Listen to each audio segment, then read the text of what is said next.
Tasavvur qiling, sizning cho'ntagingizda atigi $7 pul bor. Kelajagingiz noaniq. Ammo oradan yillar o'tib, siz dunyoning eng taniqli va eng ko'p daromad topadigan insonlardan biriga aylanasiz. Bugun sizlar bilan dunyodagi eng mashhur insonlardan biri, aktyor, biznesmen va professional wrestler Dwayne Johnson haqida gaplashamiz. Dwayne Johnson 1972-yil 2-may kuni AQShning Kaliforniya shtatida tug'ilgan. Uning oilasi sport bilan chambarchas bog'liq edi. Otasi professional wrestler, bobosi ham wrestling afsonalaridan biri bo'lgan. Bolaligida Dwayne juda ko'p marta ko'chishga majbur bo'lgan. Oilaning moliyaviy ahvoli ham har doim ham yaxshi bo'lmagan. Hatto bir paytlar ular uydan chiqarib yuborilish xavfi ostida qolishgan. Maktab davrida Dwayne sportga qiziqa boshladi. Ayniqsa Amerika futbolida katta iste'dod ko'rsatdi. Keyinchalik universitetga sport stipendiyasi asosida o'qishga kirdi.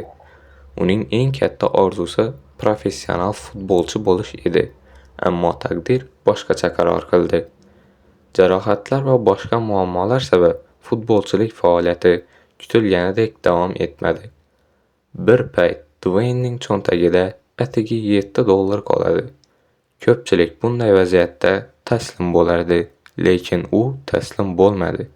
Shundan keyin u oilaviy an'anani davom ettirib, professional wrestlingga kirib keldi.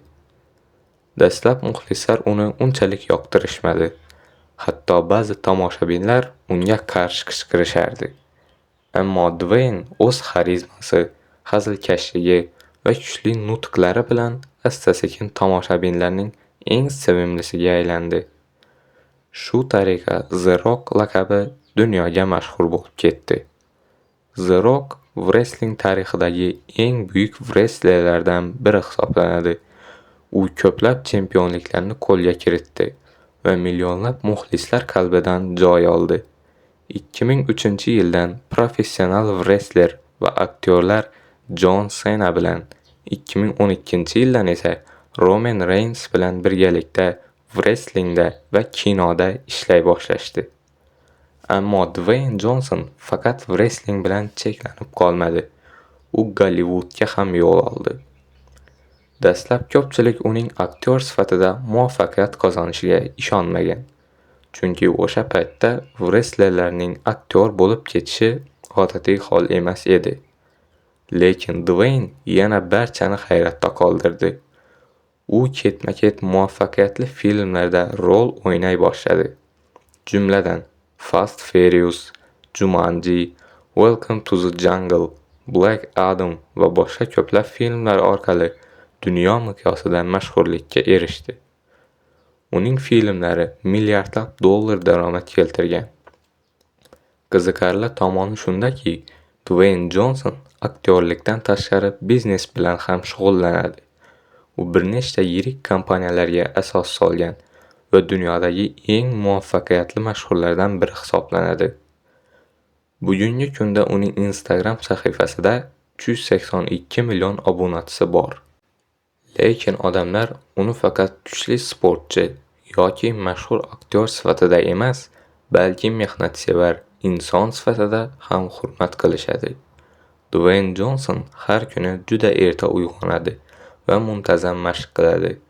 U muvaffaqiyatning siri iste'dodda emas, balki intizom va mehnatda ekanligini ko'p marotaba ta'kidlagan. Uning hayotidagi eng mashhur hikoyalardan biri esa o'sha $7 haqidagi voqeadir. Dwayne bu voqeani hech qachon unutmagan. Hattoki keyinchalik u o'zining kompaniyalaridan biriga Seven Bucks deb nom bergan. Bu orqali u har doim qayerdan boshlaganini eslab turadi. Dwayne Johnsonning hayotiga bizga muhim saboq beradi. Agar inson o'z maqsadidan voz kechmasa, muvaffaqiyatsizliklardan qo'rqmasa va mehnat qilishda davom etsa, juda katta natijalarga erishishi mumkin. Bugun The Rock dunyoning eng mashhur insonlaridan biri.